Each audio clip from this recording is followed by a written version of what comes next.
In this video, I'm breaking down 7 GitHub repos that can seriously upgrade your next Claude Code project. Each one fixes a different problem, so let's get into it. First is Awesome Claude Code. It's a curated directory of Claude Code tools, skills, plugins, and workflows. This is where you go when you know your setup's missing something, but you don't know what to install.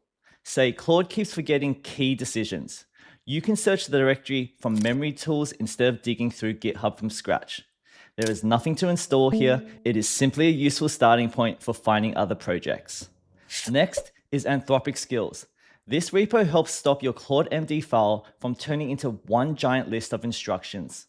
Instead, repeatable workflows can live inside separate skill.md files. You could have one skill that tells Claude exactly how to review a pull request, and another that handles documentation or testing. It keeps your instructions cleaner and makes useful workflows easier to reuse. Third is Claude Context.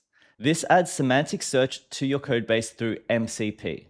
Claude Code can look for code based on meaning instead of relying only on file names or exact words. Imagine returning to an old project and asking where authentication is handled.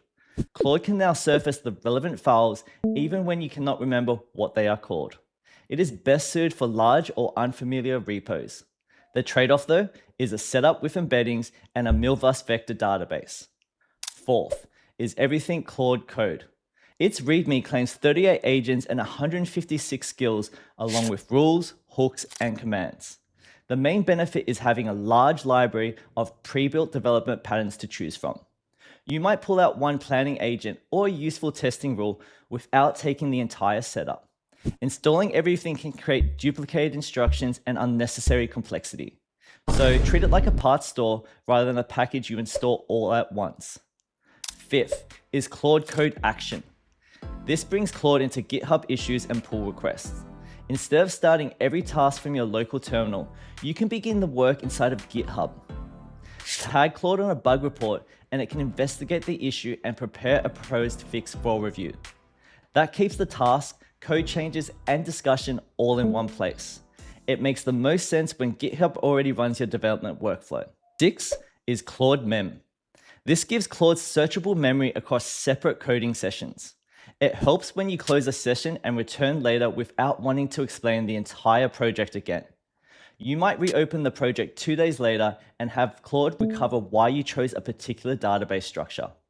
That is useful for longer builds where decisions and unfinished work need to carry forward. You still need to review the old context because stored assumptions can become outdated. And finally, the last one is Superpowers. This repo gives Claude a stricter process before it starts writing code. It pushes Claude to clarify the request, create a design, write a plan, then move into implementation and testing. Ask it to add team invitations, and it may first question who can send them and when the link should expire. Those questions can expose missing requirements before they turn into rework. It is a stronger fit for larger features, but probably too heavy for those quick one-line fixes. So in conclusion, Awesome Claude Code helps you discover tools, Anthropic Skills keeps reusable instructions organized, Claude Context makes large code bases easier to search, Everything Claude Code gives you a library of agents and workflows, Claude Code Action moves development tasks into GitHub, Claude-Mem carries useful context between sessions, and Superpower improves the decision Claude makes before it begins coding. Pick the repo that solves the bottleneck you already have. And if you enjoyed this video, don't forget to subscribe for more AI-related videos. I'll see you in the next one.